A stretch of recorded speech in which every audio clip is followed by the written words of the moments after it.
The possibilities of exploring Universe 6 and Planet Sadala have been tantalizingly in front of us for more than 5 years since first being introduced now. What if Dragon Ball Super took the time to shine directly on Universe 6, its Saiyans, and in expanding the lore in many new and interesting ways? What new characters and arcs could be focused on, and what new challenges would befall the ones we already know?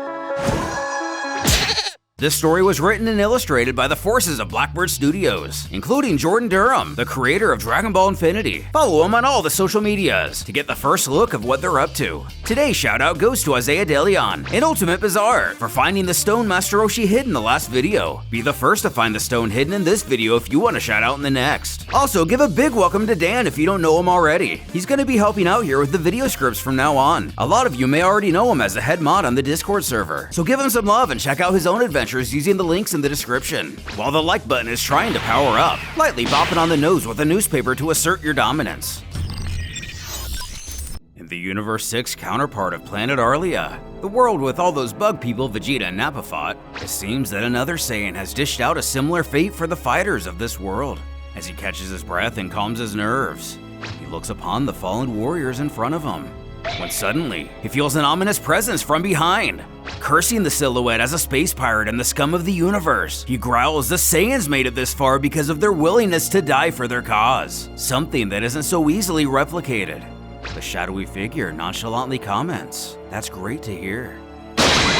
A beam suddenly breaks the tension, piercing the stubbled Saiyan's chest. Gasping out in pain, he drops to the floor. The entity scoffs to their companion. This was apparently the Saiyan's most experienced warrior, as pitiful as they find him. The second figure comments at the body in front of him. He seems to bear a resemblance to the Saiyan they saw on GodTube, and he does look similar to the same race of Universe 7, though the female of the duo notes that he seems too old. Additionally, the Saiyans of the 7th universe possess an ability to transform and significantly magnify their power. The pair make their way into the light, revealing themselves to be Orin and Kami. If you've seen Super Dragon Ball Heroes, which I need to catch up on myself, you'll recognize these two as a modern take on Tuffle parasites. Kami notices a distress beacon the Saiyan had with him, while Orin looks up and sees a ship floating in the sky. The brother guesses the Saiyan had backup and wonders aloud if he could possess the ability to transform. Orin tells his twin to activate the distress signal to bring him out of hiding, hoping it'll be good. Inside the spaceship, a young Saiyan complains about his partner taking forever. The ship's AI reminds its sole passenger there may have been only 2 targets, but that still means his comrade would be outnumbered, despite his strength. Expressing trust in his teammate, whose name is revealed to be Alpha, he jokes that he'd probably get in his way anyway. He's always been pretty vocal about having younger Saiyans sit out fights. But luckily, the youngster will still get credit for just showing up, so it's a win-win. Proving even machines are capable of sick burns, the computer wonders aloud if the Saiyan wouldn't be so much of a burden if he just participated more. Presenting more of the alternate Saiyan race's peaceful nature, he expresses his disdain for fighting. "I prefer to live. Who cares about fighting and how strong you are if you're dead? I fight for fun and only when it's necessary." Suddenly, the Saiyan's dashboard comes alive with an alert. The artificial intelligence explains that Alpha activated his distress signal. But as we know, the twin Tuffles are the actual source.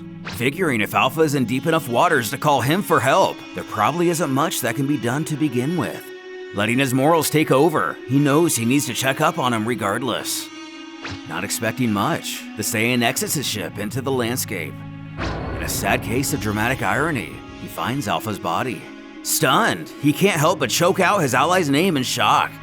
Appearing behind him, the Tuffles sneer and mock the Saiyan how he couldn't save his comrade. He puts 2 and 2 together. Continuing to chastise him, they call the young warrior a letdown, and are hoping these two are not the best the Saiyans have to offer.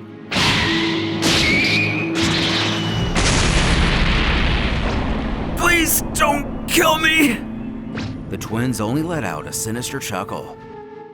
As we cut back to Planet Sadala, the Saiyan is revealed to have somehow miraculously survived in what we could assume to be the planet's capital. A Saiyan of royalty gives a ceremony mourning the death of Alpha, cursing the present as the dark day his mentor, uncle, and greatest royal training officer had been killed by 2 surviving Tuffles. He reveals that Alpha could have actually had the Saiyan throne for himself, but chose instead to fight on the front lines of Sadala's defensive forces, furthering he was the embodiment of what Saiyans believe in, what they strive as a people to be. Without him, he himself would not be the proud warrior he is today.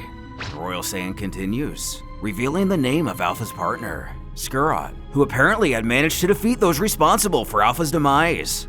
How, though, is left up in the air. While this gathering was in part to reward Skurrat with a medal for heroism, it was also to unveil the information he managed to gather and the return of the Tuffles. Thought to have been destroyed in a civil war, they appear now to have plans of galactic conquest. The twins Skurrat encountered had been annihilating civilizations across the galaxy as rogue space pirates. But allegedly, there are even more survivors. Skurrat goes on, thanking King Sadala. The Lesser explains the Tuffle race, as they all know, had been expanding their territory, taking over, quote, nature reserve planets and harvesting them for energy. They also developed the planet's technology until they're considered to be a modern society, just so they can sell off the worlds to the richest and most fortunate in the universe. Luckily, he has obtained information that can stop him. He's received intel that the Tuffle's next target is one of the Saiyan's allies, the Gardenians, who possess one of the biggest nature reserves in the galaxy. Because of this, it's home to tons of precious resources, most of which would prove vital for the Tuffle's conquest. King Sadala notes he's organized a meeting with the king of the Gardenians, the objective to discuss setting up a stronghold on their planet in preparation for the invasion. He himself will be accompanied by Skurrat and his own elite guards. But in the meantime, it's unveiled that Kappa is in attendance in this meeting. His king puts him in charge of training the Saiyan army in preparation for the Tuffles, to the young Saiyan's dismay. He makes the case he should accompany King Sadala instead, who disagrees, noting Kappa is the only Super Saiyan among them. Instead of joining the king, he should try and teach their army to become Super Saiyans themselves. This was proposed by Skurrat, showing that the young Saiyan does have his uses outside battle. Kappa knows training the army to transform is important, but he stresses that he's tried. People have come close, but they lack a trigger. The only person who easily transformed was Caulifla. No one else seems to share her knack for it. The king acknowledges Caulifla and Kale, referring to the latter as the demonic Saiyan of legend, saying they would certainly come in handy. Kappa's relationship with them has served their forces well. In fact, history may have repeated itself without it, as tensions had never been higher before then. A war against the demonic Saiyan has been prevented, and possibly the entire planet's destruction thanks to the Tournament of Power.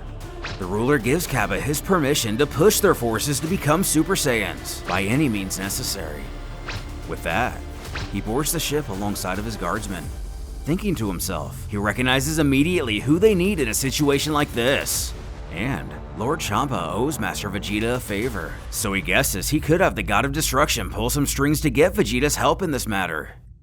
Out in space, King Sadala admits that it's quite convenient the Gardenians wanted to hire the Saiyans for protection against the Tuffles, as they pose a considerable threat against the Saiyans as well. His underling agrees, merely parodying this statement, though he puts a particular emphasis on the word they. The king stresses they are a major ally and they should do everything in their power to protect him. A Tuffle ship is approaching! Sadala barks. The Tuffles have already modified themselves to withstand the vacuum of space. This isn't good. We have to outrun them. Back on Sadala, it seems Vegeta has already arrived in the alternate universe. Gazing at the city below, he finally gets to lay eyes on the planet for himself, noting how Champa's flying box got him here quicker than he thought it would. Touching down in the city. It isn't long before his presence is noticed by the locals.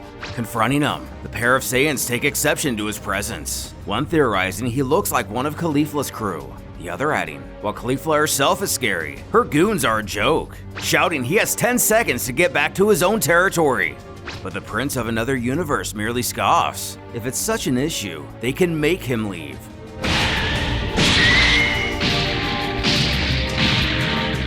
Dispatching of the grunts is about as easy as one would assume. The Saiyan simply rolls his eyes at what chumps these thugs are. Get him!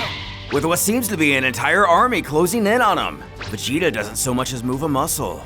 Instead, his hair begins to glow, letting loose a powerful Super Saiyan shockwave. Vegeta hopes these warriors aren't the elites of the great Sadala defensive force. Having heard the nearby ruckus, Kappa finds his mentor standing over the unconscious Saiyans he's supposed to be teaching. Taken aback by the sight, he calls out to Vegeta, who only needs to give the young Saiyan a smirk. Seeing his pupil for the first time since the Tournament of Power, What hidden purposes, besides the obvious, could the Saiyan Prince have in coming here? And how will Kappa balance the situation?